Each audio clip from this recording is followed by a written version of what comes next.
I think I've got the better argument. And I've made this argument before, I'll make it again. We are part of a global economy. We're not reversing that.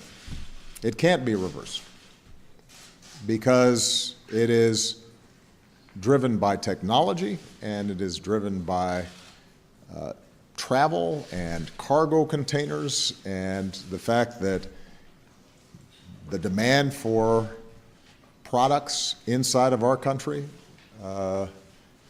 means we got to get some things from other places, and our export sector is a huge contributor to jobs and our economic well-being. Most manufactured products now involve a global supply chain where parts are made in all corners of the globe and converge and then get assembled and packaged and sold.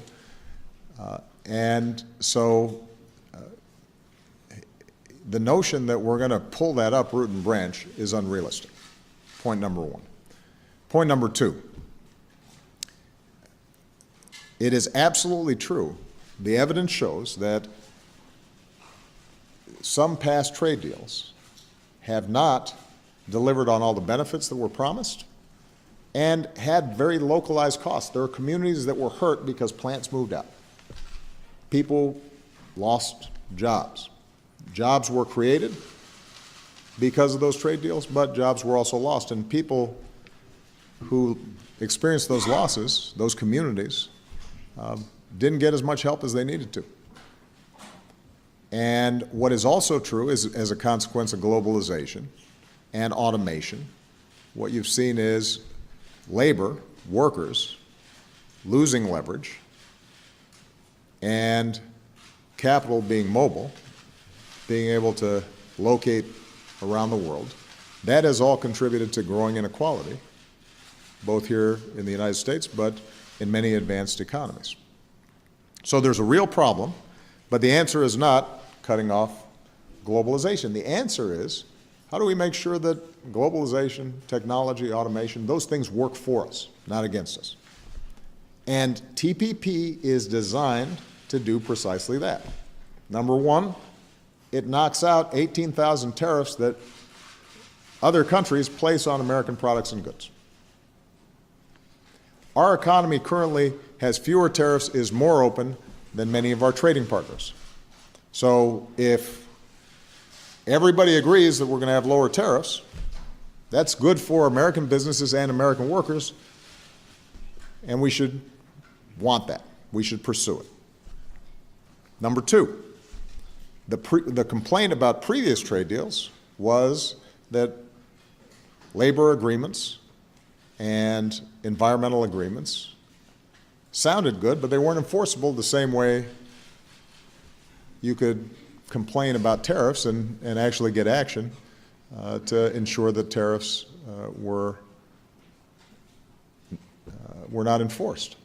Well, TPP actually strengthens labor agreements and environmental agreements, and they are just as enforceable as any other part of the agreement. In fact, people take them so seriously that right now, for example, Vietnam is drafting and presenting unprecedented labor reforms in Vietnam, changing their constitution to recognize worker organizations in Vietnam for the first time. So what we're doing is we're raising standards for workers in those countries, which means it's harder for them to undercut labor standards here in the United States. The same is true for environmental standards. The same is true for things like human trafficking, where we've got a country like Malaysia taking really serious efforts to crack down on human trafficking. Why? Because TPP says you need to. It gives us leverage to promote things that progressives and people here in this country, including labor unions, say they care about. So if you care about preventing abuse of workers, child labor, wildlife trafficking, overfishing, you know, decimation of forests, all those things are addressed in this agreement. I have not yet heard anybody make an argument that the existing trading rules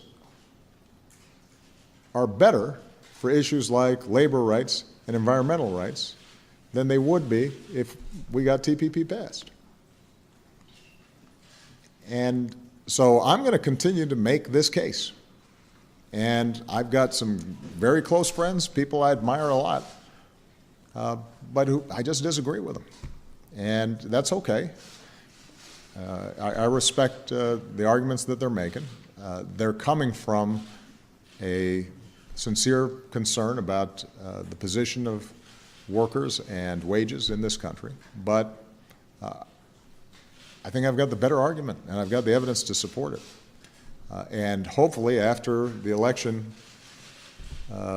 is over and the dust settles, there will be more attention to the actual facts behind the deal, and it won't just be a political symbol or a political football.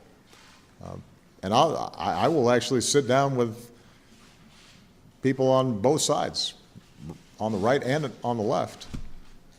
I'll sit down publicly with them, and we'll go through the whole provisions.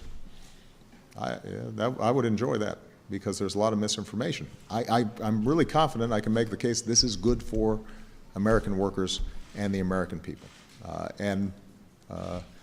People said we weren't going to be able to get the Trade Authority to even present this before Congress, and somehow we muddled through and got it done, and I intend to do the same with respect to the actual agreement.